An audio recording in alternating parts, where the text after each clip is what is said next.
여러분 안녕하십니까? 2월 20일 수요일 굿모닝 YTN 시작합니다. 2차 북미 정상회담이 이제 일주일 앞으로 다가왔습니다. 이와 관련해 문재인 대통령이 어젯밤 트럼프 미국 대통령과 전화 통화를 가졌습니다. 문 대통령은 비핵화 상응 조치에 있어서 한국의 역할을 강조하면서 남북 경제협력 사업을 떠맡을 각오를 밝혔습니다. 신호 기자가 보도합니다. 2차 북미 정상회담을 일주일이 앞두고 한미 정상이 회담 의제와 준비 상황을 총점검하는 전화통화를 35분간 가졌습니다. 문 대통령은 다음 주 하노이 회담이 지난해 6월 싱가포르 회담의 합의 사항을 실질적으로 진전시키기 바란다고 언급했습니다. 당시 합의 사항이었던 완전한 비핵화와 한반도 평화체제 구축, 북미 관계 발전을 구체화시키는 중대한 전환점이 되길 기대한다고 말했습니다. 특히 북한의 비핵화를 견인하기 위한 우리의 적극적인 역할을 강조한 점이 눈에 띕니다. 비핵화에 대한 상응 조치에 있어서 한국의 역할을 활용해달라고 밝혔습니다. 남북 사이의 철도, 도로 연결부터 남북 경제협력 사업까지 트럼프 대통령이 요구한다면 그 역할을 떠맡을 각오가 돼 있고 미국의 부담을 덜어주는 길도 된다고 설명했습니다. 트럼프 대통령은 하노이 회담에서 큰 성과를 거둘 것으로 예상했습니다. 또 회담 결과를 공유하고 후속 조치도 문 대통령과 긴밀하게 상의하겠다면서 북미 정상회담을 마치는 대로 결과를 설명할 것이고 또 조만간 직접 만나기를 바란다고 밝혔습니다. 트럼프 대통령은 지난해 싱가포르 북미 회담 결과도 미국으로 돌아가는 기내에서 문 대통령에게 전화를 걸어 전했습니다.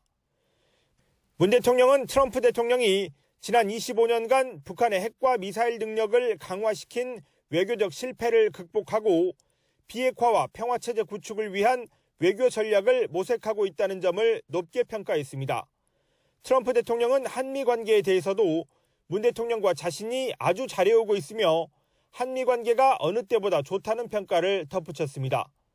청와대는 두 정상이 하노이 회담의 성공을 위한 구체적인 공조 방안에 대해 폭넓고 허심탄회하게 논의했다고 설명했습니다. 두 정상의 통화는 지난해 9월 이후 5달 만이고 문 대통령 취임 이후 19번째입니다. YTN 신호입니다.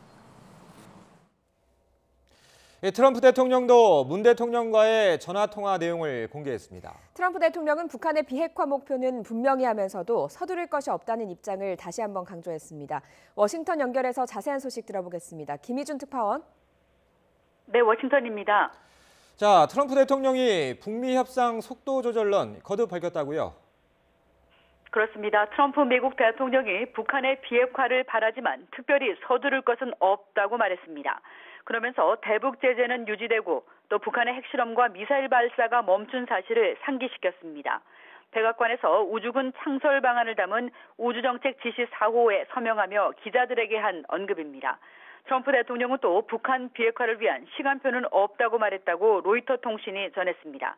트럼프 대통령은 문재인 대통령과 통화를 갖고 2차 북미 정상회담의 모든 측면에 대해 논의했다며 김정은 국무위원장과 좋은 만남을 갖기를 고대한다고도 밝혔습니다. 지난 15일 백악관 회견에서도 2차 북미 정상회담 낙관론을 펴는 한편 서두를 것은 없다고 속도 조절론을 재확인한 바 있습니다. 북미 협상에서 북한에 끌려다니지 않을 것임을 강조하는 압박력인 동시에 북미 협상에서 성과가 없을 경우 회의론을 차단하려는 것으로도 해석됩니다. 문재인 대통령이 남북 경협에서 한국 역할론을 강조한 가운데 트럼프 대통령은 비핵화 협상의 목표치를 낮춘 것 아니냐는 그런 가능성도 제기됩니다. 트럼프 대통령은 한편 미국 시간 21일 내일 아베 신조 일본 총리와도 통화할 것이라고 밝혔습니다. 네, 의제 협상을 총괄할 비건 대표도 하노이로 출발했다고요? 네, 비건 대표가 언제 하노이를 향할지 관심이 모아져 왔는데요. 북미 실무협상의 미국 측 대표인 비건 국무부 대북특별대표가 미국 시간 19일은 오늘 베트남 하노이를 향해 출발했다고 미 국무부가 확인했습니다. 로버트 팔라디노 국무부 부대변인이 조금 전 정례 브리핑에서 밝힌 내용입니다. 팔라디노 부대변인은 비건 대표가 북측과 다음 주에 열리는 정상회담 준비를 계속해 갈 것이라고 설명했습니다. 이로써 비건 대표는 현지 시간 20일 하노이에 도착할 것으로 예상되는데요. 경유지인 베이징을 거쳐 하노이의 모습을 드러낼 김혁철 북한 국무위원회 대미 특별대표와 북미 간 비핵화와 상응 조치의 조합을 놓고 막판 줄다리기를 벌일 것으로 보입니다. 지금까지 워싱턴에서 전해드렸습니다. 앞서 전해드린 대로 이 비건 특별대표와 의제 협상을 할 김혁철 북한 대미 특별대표도 어제 경유지인 베이징에 도착한 데 이어서 오늘 오후 베트남 하노이로 향할 것으로 보입니다. 김 대표와 최강일 외무성 북미국장, 김성해 통일전선부 실장 등은 어제 오전 평야에발 고려항공편으로 베이징에 도착해서 북한 대사관으로 이동해 하루를 묵었습니다. 김 대표 일행은 오늘 오후 3시 30분에 베이징을 출발해서 하노이로 향하는 베트남 항공 탑승권을 예매한 것으로 전해졌습니다. 자유한국당 당권 주자들이 박근혜 전 대통령 탄핵에 대한 평가를 놓고 정면으로 충돌했습니다. 특히 황교안 후보가 처음으로 박 전 대통령의 탄핵에 문제가 있다는 입장을 명확히 밝혔는데요. 논란이 불가피해 보입니다. 조은지 기자가 보도합니다. 탄핵은 어쩔 수 없었다. 박근혜 정부에서 국무총리를 지낸 황교안 후보가 X표말을 들었습니다. 절차적으로 문제가 있고 타당하지도 않다고 했습니다. 객관적인 진실이 아직 명확하게 밝혀지지 않았는데 정치적인 책임을 묻는다고 해서 쉽사리 그렇게 탄핵 결정을 한 것은 타당하지 않습니다. 박근혜 대통령 돈 한 푼 받은 거 입증되지 않았습니다. 황교안 후보가 탄핵에 명확한 입장을 내놓은 건 이번이 처음입니다. 김진태 후보 역시 탄핵은 부당하다는 기존 뜻을 되풀이했습니다. 탄핵을 인정한다고 하는 것은 우리 스스로 국정농단 세력이라는 것을 인정하는 겁니다. 부당한 탄핵에 맞서서 싸우는 것에서부터 제1야당의 제대로 된 자세가 나온다고 이렇게 생각합니다. 반면 오세훈 후보는 탄핵을 부정하는 건 사리에 맞지 않다고 독자 노선을 택했습니다. 헌법재판소의 판결을 통해서 박근혜 전 대통령의 탄핵에 대한 이유가 밝혀진 바가 있습니다. 공직에 가까이 가서는 안 될 사람이 정기적으로 청와대를 드나들면서 이런저런 영향을 미쳤습니다. 70분간 이어진 TV 토론회에서 후보들은 핑퐁 게임을 방불케 하는 가시도친 설전을 주고받았습니다. 입당 2주 만에 대표까지 탐낸다며 황교안 무임승차론이 나왔고 좀 너무 기여한 게 없지 않냐. 밥을 이렇게 다 지어놨는데 객이 먼저 와서 밥상 차지하려는 거 아니냐. 여론조사 지지도를 근거로 중도 확장성을 내세우는 오세훈 후보를 저격하기도 했습니다. 여야 후보 중에서도 가장 높고 우리 오 후보님을 지지하는 비율보다 제 기억으로는 5, 6배 정도 높은 것 같아요. 김진태 후보가 지난 대선 때 조원진 대한애국당 대표에게 후원금 500만 원을 보낸 사실도 처음 공개됐습니다. 조원진 후보께 500만 원을 내신 걸 봤습니다. 그런데 본인이 몸담고 있는 자유한국당의 대선 후보에는 얼마를 줬나 보니까 낸 게 없더라고요. 새 후보는 이 밖에도 바른미래당과의 통합론이나 북한 비핵화 전망부터 광주형 일자리와 난민 문제까지 다양한 현안을 놓고 열띤 신경전을 벌였습니다. YTN 조은지입니다. 자유한국당 합동연설에서 연일 쏟아지고 있는 야유와 고성, 또 도를 넘은 막말 어떻게 듣고 계십니까? 애초 기대했던 흥행은커녕 오히려 5.18 망언 논란과 엮여서 보수정당의 품격을 잃고 있다는 쓴소리가 나오고 있습니다. 우철희 기자가 보도합니다. 자유한국당의 대구 합동연설회에서 태극기 부대를 중심으로 터져나온 야유와 일부 후보의 막말 논란. 한국당 내부에서는 종일 전당대회 과정에서 당의 민낯이 드러났다는 자주 섞인 걱정이 나왔습니다. 과거 당 대표를 지낸 김무성 의원은 전당대회가 과격분자들의 놀이터가 돼서는 안 된다고 지적했습니다. 질서를 지키지 않는 과격한 사람들이 결국은 일을 그르치게 됩니다. 그래서 우리 당이 그런 과격분자들의 놀이터가 되어서는 안 된다는 생각입니다.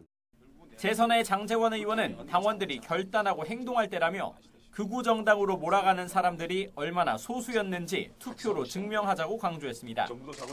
물론 전당대회를 통해 각 진영의 목소리가 당 밖으로 흘러나오는 건 당연한 것으로 충분히 소화할 수 있다는 목소리도 있습니다.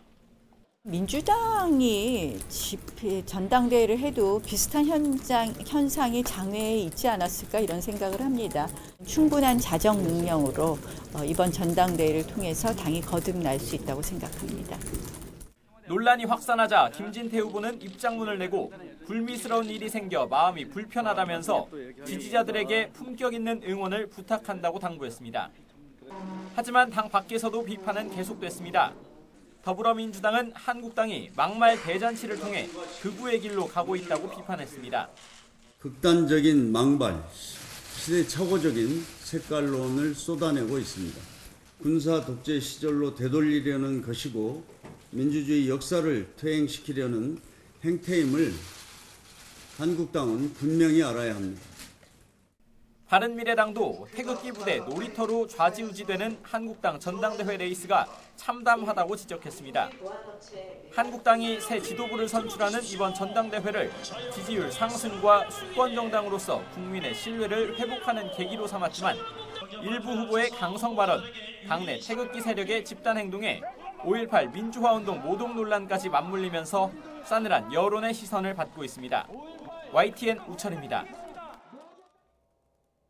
오늘 수도권 3개 시도에 고농도 미세먼지 예비 저감 조치가 처음으로 시행됩니다. 환경부는 어제 오후 5시 기준으로 발령 기준이 충족돼 오늘 오전 6시부터 오후 9시까지 서울과 인천 전 지역, 연천, 가평, 양평군을 제외한 경기도 지역에 고농도 미세먼지 예비 저감 조치를 시행한다고 밝혔습니다. 이에 따라 수도권 3개 시도의 행정기관과 공공기관 소속 임직원은 차량 이부제가 의무적으로 적용돼 차량 번호 끝자리가 짝수인 차량만 운행할 수 있습니다. 네, 추위가 지나고 다시 미세먼지가 기승을 부리기 시작했습니다. 지금은 대기가 정체되면서 충북 지역만 공기가 탁한 상태인데요. 낮부터는 중국발 스모그가 유입되면서 전국 대부분 지역의 미세먼지 농도 나쁨에서 매우 나쁨 수준까지 오르겠습니다. 오늘 나오실 때에는 황사용 마스크 꼭 챙기시기 바랍니다. 오늘 아침 중부와 서해안을 중심으로 약하게 눈이 날리는 곳이 있습니다. 아침까지 강원 영서 남부와 충북 북부, 전북 동부에는 1cm 안팎의 눈이 조금 오겠고요. 오후부터는 하늘이 차차 개겠습니다. 오늘 아침 큰 추위는 없습니다. 서울의 기온이 영상 0.6도, 광주 1.4도, 부산 2.5도로 어제보다 2, 3도가량이 높은데요. 낮 동안에는 기온이 더 올라서 포근하겠습니다. 서울 5도, 대전 8도, 대구 6도로 어제보다 2도에서 4도가량 높겠습니다. 어제 내린 눈비로 여전히 빙판길을 이루는 곳이 많습니다. 교통안전과 낙상사고에 주의하시기 바랍니다. 지금까지 YTN 야외 스튜디오에서 박현실입니다. 정월 대보름이었던 어제 전국에서 크고 작은 화재 사고가 잇따랐습니다. 사건 사고 소식 김진호 기자가 종합했습니다. 119 소방대원들이 잔불을 정리하고 있습니다. 천장은 이미 불에 타버렸고 방안 곳곳에는 타다 남은 살림살이가 어지럽게 흩어져 있습니다. 서울 영등포구 물레동의 반지하 주택에서 화재가 발생한 시각은 어제 오후 6시쯤. 불은 30분 만에 꺼졌지만 남자 한 명이 숨진 채 발견됐습니다. 그러나 1차 검시 결과 코 안에 그을음이 없는 것을 볼 때 사인이 화재는 아니었던 것으로 추정됩니다. 경찰은 국과수 부검을 통해 정확한 사망 원인을 밝힐 예정입니다. 어제 오후 5시 50분쯤에는 강릉시 교동 가장로에 있는 미중공 신축 건물에서 화재가 발생했습니다. 119 소방대가 신고를 받고 즉시 출동했지만 불은 2시간여가 지난 오후 8시 10분쯤에야 완전히 꺼졌습니다. 인명피해는 없었습니다.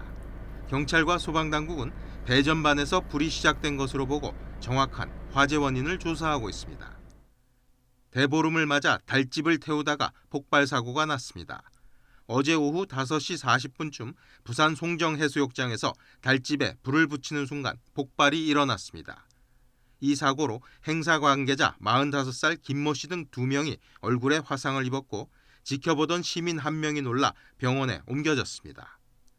경찰과 소방당국은 달집에 미리 뿌린 인화성 물질에 유증기가 폭발한 것으로 보고 정확한 경위를 조사하고 있습니다. YTN 김진호입니다. 사회적 대화기구인 경제사회노동위원회가 탄력근로자 단위기간을 6개월로 확대하기로 합의했습니다. 일하는 시간이 길어져서 노동자의 건강을 해칠 수 있다. 또 임금이 줄어들 수 있다는 우려로 갈등이 첨예했죠. 여기에 대한 안전장치도 마련됐습니다. 추은호 기자입니다. 1. 탄력적 근로시간제의 단위 기간을 6개월로 한다. 사회적 대화기구인 경제사회노동위원회가 노사 간의 뜨거운 쟁점이던 탄력근로제 단위기간 연장에 합의를 이뤄냈습니다. 일이 몰리는 시기에는 더 오래 일하고 적을 때는 업무 시간을 줄여 6달 평균 최대 주 52시간을 맞추면 된다는 것입니다. 탄력근로가 석 달을 넘기면 근로시간을 정할 때 하루 단위가 아니라 주 단위로 정할 수 있도록 해 쉽게 도입할 수 있는 길도 열었습니다. 그러나 탄력근로제를 도입할 때는 노사 간의 서면 합의가 있어야 하고 최소 2주 전에는 하루별 근로시간을 노동자에게 통보해야 합니다. 노동자를 보호하기 위한 방안도 마련됐습니다.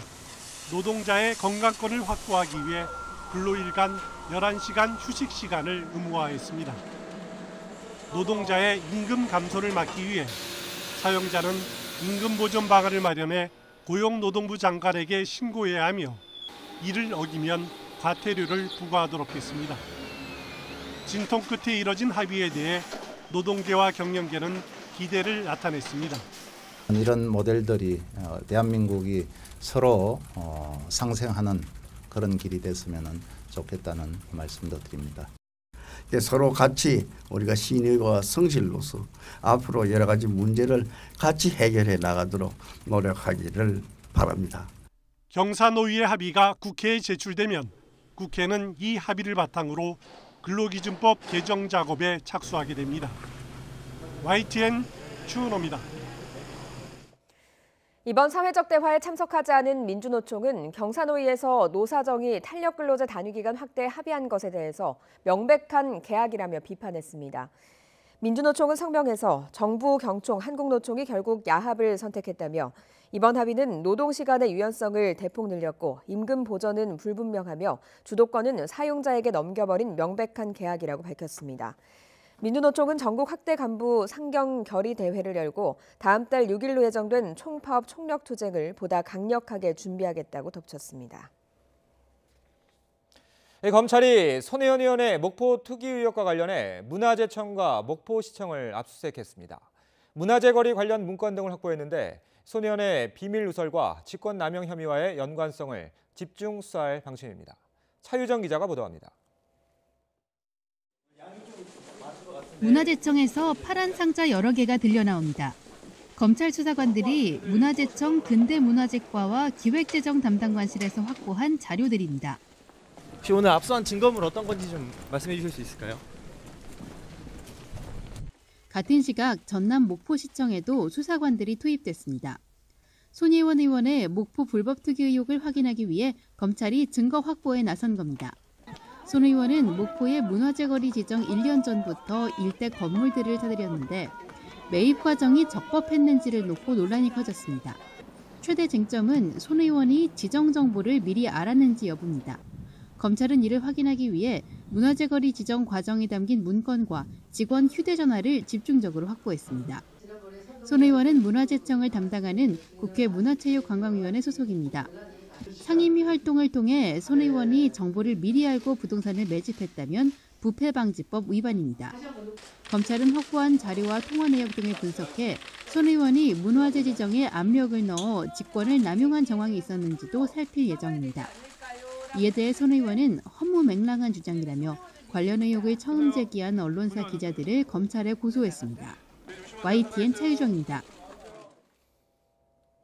다스 실소유주로 1심에서 징역 15년을 선고받은 이명박 전 대통령의 항소심 재판이 처음부터 다시 시작됩니다.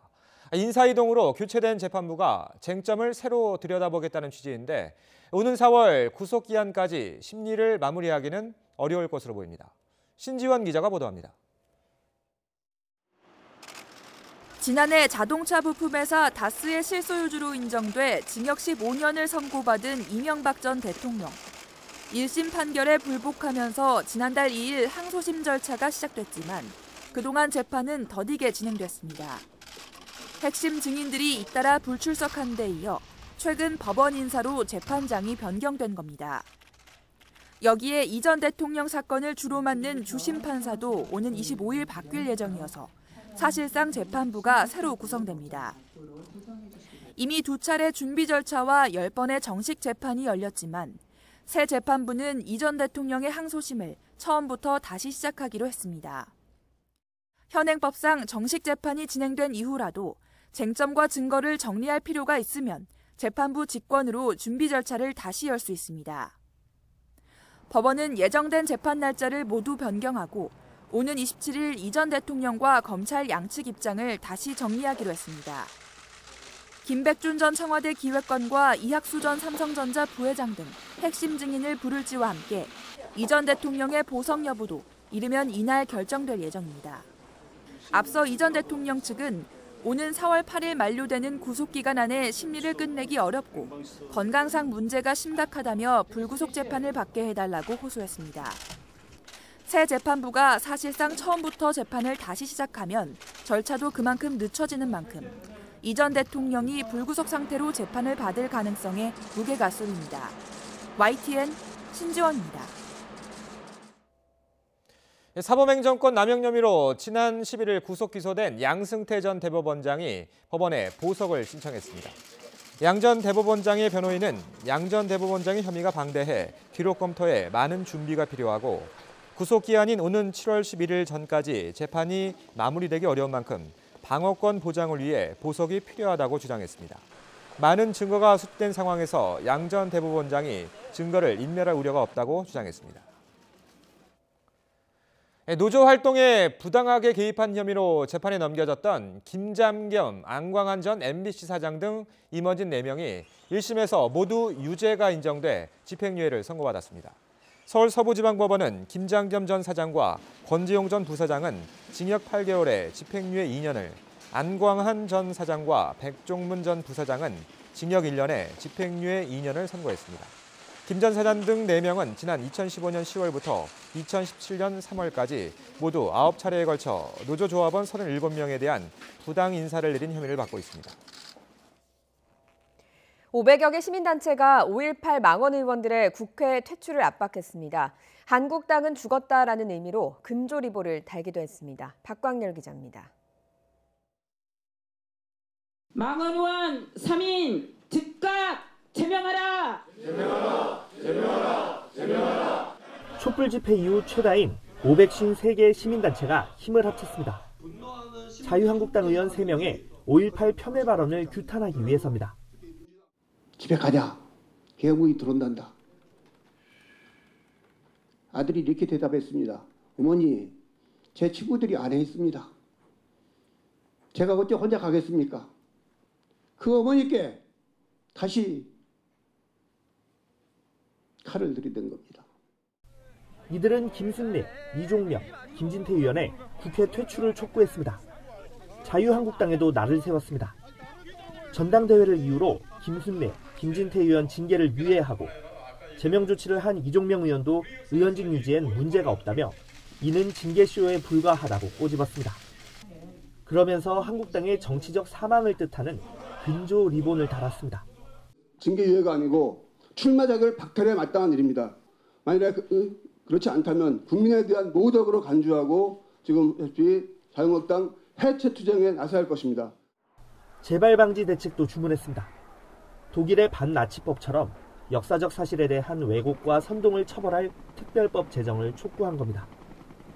또 헬기 사격과 발포 명령자 확인 등 진상규명을 위한 정부의 강력한 대처를 요구했습니다.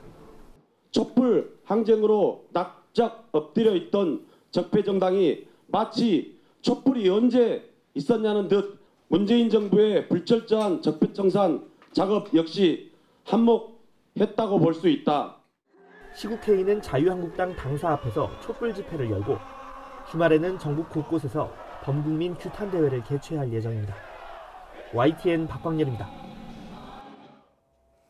최근 SNS와 유튜브를 중심으로 5.18 유공자의 숫자와 국가 지원 등에 대한 내용이 빠르게 퍼지고 있습니다. 5.18 유공자의 수가 계속 늘어나서 10,000명 가까이 되고 과도한 혜택을 받아서 귀족 유공자라는 내용입니다. 염혜연 기자가 확인해봤습니다.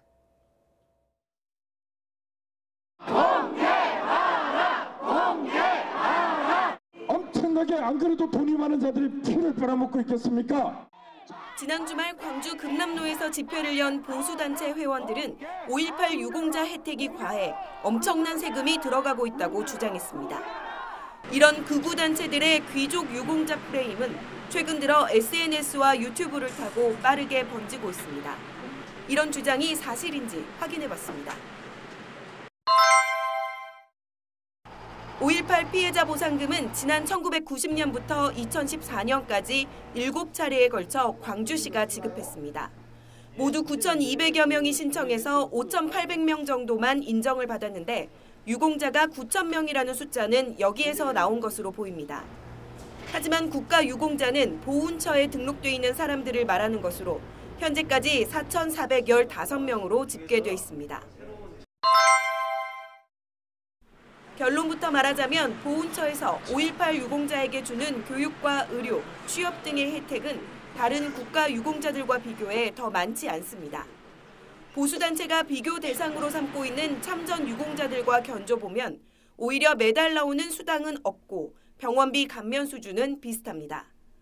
일각에서 주장하는 TV 수신료, 인터넷, 가스, 전기요금 감면도 없습니다. 국가유공자한테 공이 해당되는 혜택이 있습니다. 제가 지금 받고 있는 혜택은 국립공원에 갈 때 입장료를 면제받는 게 유일합니다. 5.18 유공자는 크게 세 부류입니다. 당시 사망자와 행방불명자, 그리고 부상자, 마지막으로 당시 광주에는 없었지만 다른 지역에서 광주 민주화운동과 관련해 처벌을 받았던 사람들입니다. 민주당 이해찬 대표와 서른 민병두 의원, 민주평화당 최경환 의원 등 4명이 여기에 해당되고 이 4명 외엔 현역 의원 유공자는 없습니다. 서울대학교 그 시 그것이 광주에 영향을 미쳐서 그 내라는 모처럼 이렇게 공소장이 구성되어 있는 거거든요. 그래가지고 그 광주 유공자가 된 건데 그런 분들이 그렇게 많지는 않습니다. 보훈처가 5.18 유공자 명단만 공개하지 않는다는 것도 사실과 다릅니다. 현행법상 개인정보가 포함된 명단 모두를 공개할 순 없지만 광주에 있는 5.18 기념공원에 유공자들의 이름은 기록돼 있습니다. 새겨놨습니다. 그것도 그냥 써놓은 게 아니고 우리는 예전부터 다 공개되어 있는 사실입니다. 그런데 공개 안 됐냐 그걸 자꾸 얘기해도 또 공개하라고 얘기를 합니다. YTN 염혜원입니다. 문재인 대통령이 오늘 5.18 광주 민주화운동 유공자를 청와대로 초청합니다. 청와대 관계자는 문 대통령이 오늘 5.18 유공자와 관련 단체장, 광주 시민사회 원로 등 10여 명을 초청해서 오찬을 함께할 예정이라고 밝혔습니다. 이번 간담회에서는 최근 자유한국당 의원들의 5.18 망언도 자연스럽게 화두가 될 것으로 보입니다.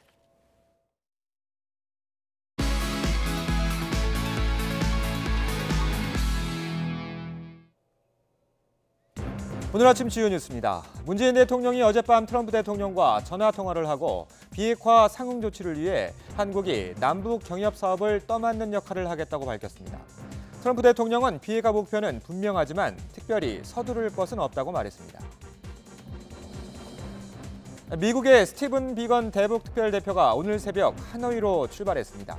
북한 김혁철 특별대표 일행도 오늘 하노이에 도착할 예정이어서 양측 간 의제 협상이 본격화할 전망입니다. 자유한국당 당권 주자들이 박근혜 전 대통령 탄핵에 대한 평가를 놓고 공방을 벌였습니다. 황교안 후보는 탄핵에 절차적 문제가 있다며 처음으로 반대 입장을 밝혔습니다. 사회적 대화기구인 경제사회노동위원회가 탄력근로제 단위기간을 현행 3개월에서 6개월로 확대하기로 합의했습니다. 이와 함께 노동자의 건강권 보호와 임금 보전 방안도 마련하기로 했지만 민주노총은 명백한 계약이라며 반발하고 있습니다. 오늘 아침 주요 뉴스였습니다.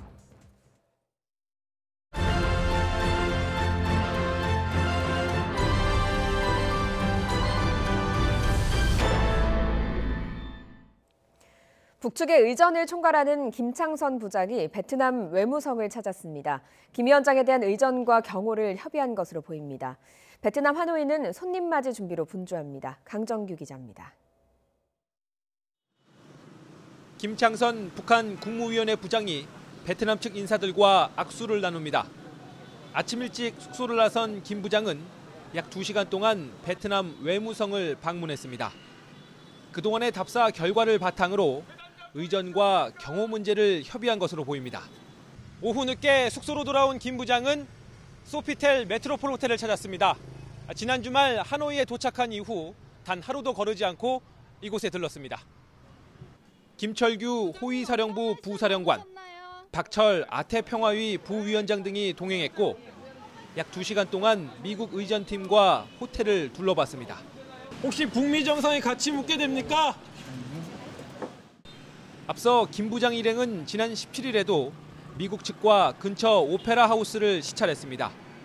유력한 회담 장소로 거론돼 온 국가 컨벤션 센터에 이제껏 양측 의전팀이 들른 흔적이 없기 때문에 오페라 하우스에서 회담이 열릴 수 있다는 관측도 나옵니다. 영빈관, 소피텔 등과 가까워 하나의 구역으로 묶어 경호하기에도 편합니다. 현지 소식통은 멜리아 호텔에 미국 측 프레스 센터가 차려질 거라고 전했는데 이 역시 멀지 않습니다. 베트남 당국도 영빈관의 도색과 개보수 작업을 진행하고 주변 도로를 따라 북미 양측에 깃발을 설치하는 등 손님 맞이 준비에 시동을 걸고 있습니다. YTN 강정규입니다. 김정은 위원장이 베트남을 방문해서 어느 곳에 갈지는 베일에 쌓여 있습니다. 과거 할아버지인 김일성 전 주석의 베트남에서의 행보와 김창선 부장의 동선으로 짐작해봤습니다. 김태현 기자가 보도합니다. 북한 김정은 위원장의 외교 상대는 사실상 중국과 미국밖에 없었기 때문에 이번 베트남 방문은 정상 국가의 이미지를 만들 수 있는 드문 기회입니다. 김정은 위원장이 본받아온 할아버지 김일성 전 주석은 과거 2차례 베트남을 방문했습니다. 평양에서 중국 광저우까지 전용 열차로 간 뒤 비행기로 하노이에 도착한 1958년 11월 말의 첫 방문은 1년여 전 호치민 전 주석의 평양 방문에 대한 답방이었습니다. 두 정상은 22살의 나이 차이에도 돈독한 교류와 우호 관계를 과시했습니다. 당시 김 주석은 하노이 남동쪽 남딘성의 방직 공장을 시찰했습니다. 이에 따라 김정은 위원장은 호치민 주석을 기념할 만한 묘소와 생가, 주석궁 등을 방문하고 생산시설도 찾을 것으로 예상됩니다. 김창선 부장이 미리 동선을 점검한 하노이 동부 박린성의 삼성전자 공장이나 항구도시 하이퐁의 산업단지를 시찰할 가능성이 높습니다. 김일성 주석은 1964년에 하노이 서호의 광바 휴양지와 광린성의 관광지 하롱베이도 방문했습니다. 김창선 부장이 미리 답사한 하롱베이는 유력한 후보로 꼽힙니다. 북미 양측이 함께 다녀간 하노이 오페라 하우스는 회담이나 방문 장소로 유력합니다. 김창선 부장과 그 일행이 들렀던 중국의 경제도시 광저우와 베트남 국경지대의 랑선성도 경유지나 행선지로 거론됩니다. YTN 김태현입니다. 하노이에는 김정은 위원장과 트럼프 대통령의 헤어스타일을 똑같이 만들어주는 미용실이 생겼습니다. 가격도 공짜입니다. 강성훈 기자가 전해드립니다. 베트남 하노이의 한 미용실. 김정은 북한 국무위원장의 머리 모양과 비슷하게 이발을 한 아이가 보입니다. 윗머리를 바짝 빗어 올리고 안경까지 준비했습니다. Có xong cử đầu này con cảm thấy rất vui khi mình rất giống với chủ tịch của Triều Tiên. 김 위원장과 정상회담을 하는 트럼프 대통령의 헤어스타일도 비슷한 모습으로 따라합니다. 머리 모양은 물론 색깔까지 노란색으로 염색을 해줍니다. Cái tóc của ông ấy trông nó đẹp, hợp với cái tuổi của tôi. 가게 앞쪽에는 아예 큼직한 사진까지 세워놓고 손님 모시기에 나섰습니다. 2차 북미 정상회담을 앞두고 미용실 주인이 낸 고객 유치 아이디어입니다. Cũng chỉ là làm một cái gì đó cho nó vui vui thôi, nhưng mà không ngờ mọi người hưởng ứng như thế thì mình rất là vui. 하지만 단순히 재미로 생각하기에는 좀 조심스러운 점도 있습니다. 미용실을 취재한 로이터 TV는 김정은 위원장의 머리 스타일 따라하기에 북한 당국이 민감한 반응을 보이지 않을까 걱정하는 시선도 있다고 전했습니다.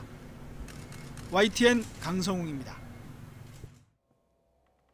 어제 대구에 있는 주상복합 건물 사우나에서 불이 나 2명이 숨지고 70명이 넘게 다쳤습니다. 지은 지 40년이 된 낡은 건물이었는데 소방점검에서 문제점을 지적받고도 손을 놓고 있다가 참변을 당했습니다. 허성준 기자가 취재했습니다. 목욕탕 내부가 시커멓게 그을렸습니다.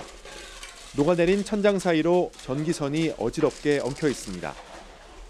불이 난 대구 사우나 건물은 1980년에 만들어진 낡은 주상복합입니다. 출입 통로가 비좁은 것은 물론 전기 설비도 낡아 화재에 취약하다는 지적이 끊이지 않았습니다. 특히 3층까지만 스프링클러가 설치돼 불이 난 4층 목욕탕은 물론 아파트층 전체가 화재의 무방비 상태였습니다. 가슴 위험되는 것도 많아요. 불이 이리 와 있다도 깜빡할 때가 있잖아요. 네. 전기 텔레비도 트다 보면 깜빡할 때가 있다 할게. 그러다 보면 팍 끈다고. 그때는 기절하게 들어가게. 사는 게 그만 불안해 못 산다. 소방 경보 장치도 제대로 작동하지 않았습니다. 시커먼 연기가 치솟을 때까지 대피 방송도 비상 알람도 듣지 못한 주민이 많았습니다. 안에서 그 냄새가 나기 때문에 이제 밖에 나왔는데 나오자마자 연기가 그 현장에서 쏟아지고 나오더라고요. 연기 나오고 나서 그 다음에 불길이 쏟아지고 비상벨 소리를 못 들었어요. 상가 입주업체들이 지난해 외부에 의뢰해 실시한 소방점검에서도 설비가 열악하다는 지적을 받았습니다. 하지만 건물이 워낙 낡아 별다른 대책을 세우지 못한 채 미루다가 결국 이번 사고가 터졌습니다. 또 사우나 업장이 근린 생활시설이 아닌 백화점과 아파트로 허가받아 소방시설이 제대로 갖춰지지 않았다는 주장도 제기됐습니다. 찜질방과 고시원 등 끊이지 않고 있는 낡은 다중이용시설의 화재. 새로운 대책과 안전점검을 되풀이하지만 화재 안전의 사각지대는 좀처럼 사라지지 않고 있습니다. YTN 성준입니다. 50대 운전자가 음주 단속을 하는 경찰관들을 치고 달아났다가 붙잡혔다는 소식 어제 전해드렸는데요. 당시 긴박했던 상황이 블랙박스에 고스란히 담겼습니다. 김동우 기자의 보도입니다. 카렌스 차량이 경찰의 정지 신호를 무시한 채 그대로 달아납니다. 경찰이 급히 쫓아가지만 놓쳐버립니다. 차량은 곧이어 앞에 있던 경찰 2명을 치어 쓰러뜨리고 또다시 달아납니다. 그래 아까부터 생각 없는 거 같다가 좋다. 뒤에 나는 못 일어나는데 못 잡아서 도망갔어.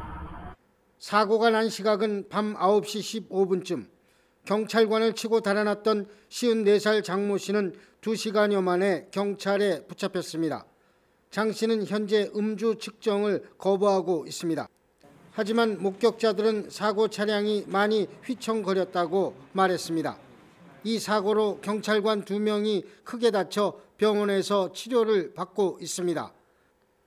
경찰은 주변 차량의 블랙박스 영상과 목격자를 확보하고 구속영장을 신청하기로 했습니다. YTN 김동우입니다. 정부가 포용국가를 실현하기 위한 구체적인 정책을 발표했습니다. 생애 주기별로 정부의 책임을 강화한 내용인데요. 초등학생 10명 가운데 8명이 방과 후 돌봄시설을 이용할 수 있게 되고 모든 신혼부부가 주거지원 혜택을 받게 됩니다. 한영규 기자가 보도합니다. 정부는 함께 잘 사는 포용국가를 실현하기 위해 생애 주기별로 국민의 삶을 개선하기로 했습니다. 2022년 영유아 10명 중 4명이 국공립 유치원이나 어린이집에 다니게 되고 맞벌이 가정 초등학생 10명 중 8명은 국가가 지원하는 방과 후 돌봄 시설을 이용할 수 있게 됩니다. 고등학교 무상교육은 올해 2학기 3학년부터 시작해 2021년에는 전체 고등학생 130만 명으로 확대됩니다. 2022년까지 모든 대학 입학금을 폐지하고 국가 장학금 혜택도 확대하기로 했습니다. 포용국가 사회정책 추진계획은 국민의 전생에 삶의 전 영역을 빈틈없이 살피고 피부로 체감할 수 있는 변화를 만들어내겠다는 국민과의 약속입니다. 기초생활보장 부양 의무자 기준을 단계적으로 폐지해 생활이 어렵지만 지원을 받지 못하는 빈곤층을 줄여나가기로 했습니다. 저렴한 임대료의 공공임대주택을 2022년까지 69만 5천 호 공급해 모든 신혼부부가 주거 지원 혜택을 받을 수 있도록 한다는 계획입니다. 전체 노후 경유차의 60% 이상을 퇴출시키고 친환경차 50만 대를 보급해 미세먼지를 2014년보다 35% 줄이기로 했습니다. 정부는 이 같은 내용의 포용국가 사회 정책을 추진하면서 장기 계획인 국가 미래 비전 2040을 수립하기로 했습니다. YTN 한윤규입니다. 북미 정상회담이 예정된 가운데 우리나라에서도 굵직한 정상외교 일정이 줄줄이 이어집니다. 신남방정책 핵심 국가인 인도의 모디 총리가 내일 방한하는 데 이어 다음 주에는 우리나라의 중동 최대 수출국인 아랍에미리트의 모하메드 왕세제가 우리나라를 공식 방문합니다. 임성호 기자가 보도합니다. 인구 13억 명에 달하는 인도는 우리나라의 7번째 수출 대상국으로 이른바 신남방정책의 핵심 국가로 꼽힙니다. 그런 만큼 우리 정부도 인도와의 협력에 상당한 공을 들이고 있습니다. 문재인 대통령은 지난해 7월 3박 4일의 일정으로 인도를 국빈 방문했습니다. 나렌드라 모디 인도 총리와는 정상회담을 포함해 11번이나 만났고 삼성전자 스마트폰 공장 준공식에도 함께했습니다. 인도와 한국 간 상생 협력의 상징이 될 수 있도록 한국 정부도 최선을 다해 뒷받침하겠습니다. 지난해 11월에도 김정숙 여사가 인도 현지를 찾아 두 나라의 동반자 관계를 다시 한번 확인하기도 했습니다. 내일은 인도 모디 총리가 국빈으로 우리나라를 찾습니다. 이에 맞춰 문 대통령은 인도 현지 매체에 글을 실어 지난해 정상회담 이후 양국의 교역액이 사상 최대치를 기록하는 등 협력의 성과가 빠르게 나타나고 있다고 밝혔습니다. 이어 앞으로 아시아의 시대가 열릴 것이며 그 중심엔 한국과 인도가 있을 것이라고 강조했습니다. 모디 총리에 이어 오는 26일엔 모하메드 아랍에미리트 왕세제가 1박 2일의 일정으로 공식 방한합니다. 2014년 이후 5년 만으로 지난해 문 대통령의 아랍에미리트 공식 방문에 대한 답방입니다. 문 대통령은 27일 모하메드 왕세제와 정상회담을 열어 두 나라 협력을 반도체와 국방, 신재생 에너지 등의 분야로 확대하는 공동 성명을 채택하고 한반도 평화 프로세스에 대한 전폭적 지지도 재확인할 계획입니다. 이 자리에는 아랍에미리트 특보로 임명된 임종석 전 대통령 비서실장도 참석할 것으로 전망됩니다. 한반도 평화 구축을 통한 남북 경협과 신북방 정책이 추진되는 상황에서 이번 인도 아랍에미리트 정상들의 방문은 신성장 동력의 한 축인 신남방 정책 추진을 더욱 촉진하는 계기가 될 것으로 보입니다. YTN 임성호입니다. 정부가 유류세를 인하한 뒤 석 달가량 하락세를 유지하던 기름값이 다시 오르기 시작했습니다. 한국석유공사의 유가정보 서비스 오피넷을 보면 전국 주유소 휘발유 평균 가격이 지난 15일부터 연이어 상승한 것으로 나타났습니다. 이는 유류세 인하 효과가 사실상 소진된 상황에서 국제유가가 지난달부터 계속 오르고 있는 점이 영향을 미쳤기 때문으로 분석됩니다. 서울시가 올해 7급에서 9급 지방공무원 3천여 명을 신규 채용하고 다른 시도와 같은 날 시험을 치릅니다.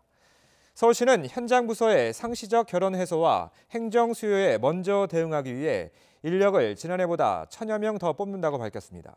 서울시는 특히 올해부터는 다른 시도와 같은 날에 필기 시험을 치르기로 했습니다. 서울시는 그동안 다른 시도와 달리 채용 시 거주 제한을 두지 않아 타 시도 거주자의 경우 시험을 한 번 더 볼 수 있어 서울 거주자 역차별이라는 지적이 제기돼 왔습니다. 제주도 농가에서 생산된 달걀에서 인체에 해로운 항생제 성분이 검출돼 제주도가 긴급 회수에 나섰습니다. 제주도는 제주시 모 농장에서 지난 11일 생산된 달걀에서 항생제 성분인 엘로플록사신이 1kg에 0.00342mg이 검출돼 판매 중지와 회수 조치를 내렸습니다. 검출 당일 생산된 달걀은 총 6,900개인데 이 가운데 4,200개가 시중에 유통됐고 나머지 2,900개는 긴급 회수됐습니다.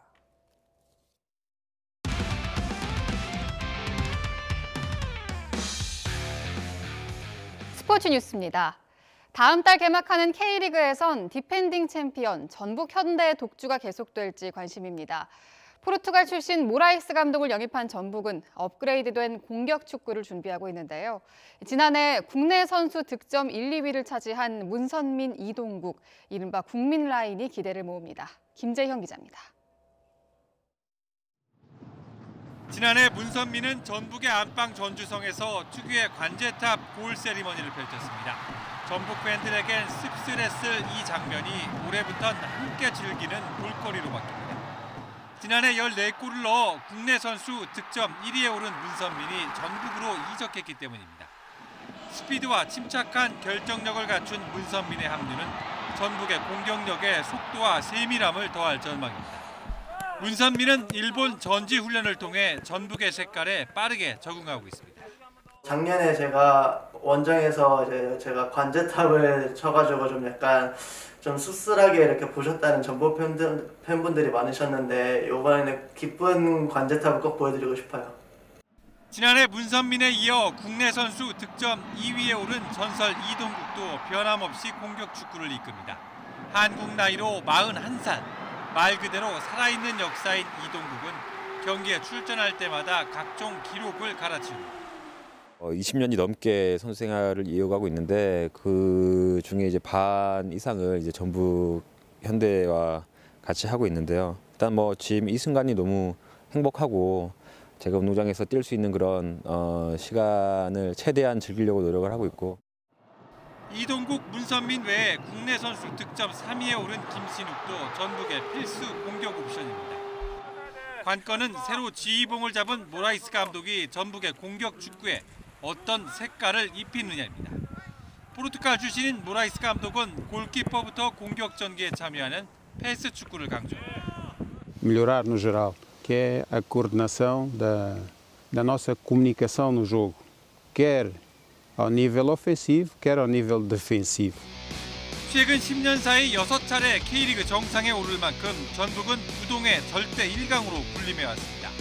감독을 포함해 새 얼굴을 보강한 전북의 공격 축구는 오는 1일 대구와 개막전에서 공개됩니다.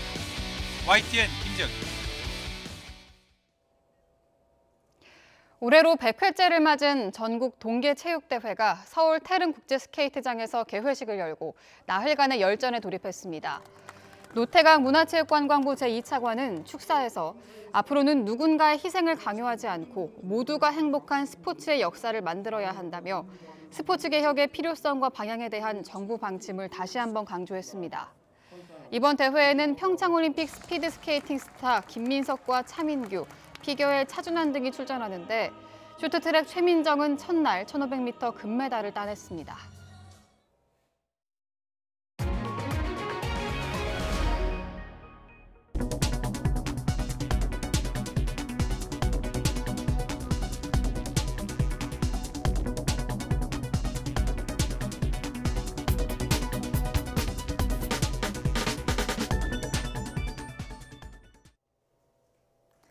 네, 연이틀 날씨가 골칫거립니다. 어제 내린 눈에 이어 오늘은 미세먼지가 문제입니다. 지금은 대기 정체로 충북 일부 지역만 미세먼지 농도가 나쁨 단계고 대체로 보통 수준이지만 낮부터는 서풍을 타고 스모그가 유입되겠습니다. 오늘 중부와 호남 지역, 경북 지역의 미세먼지 농도는 나쁨 단계까지 오르겠고요. 오후에는 매우 나쁨 수준까지 높아질 수 있겠습니다. 황사용 마스크를 나오실 때 꼭 챙기셔야겠습니다.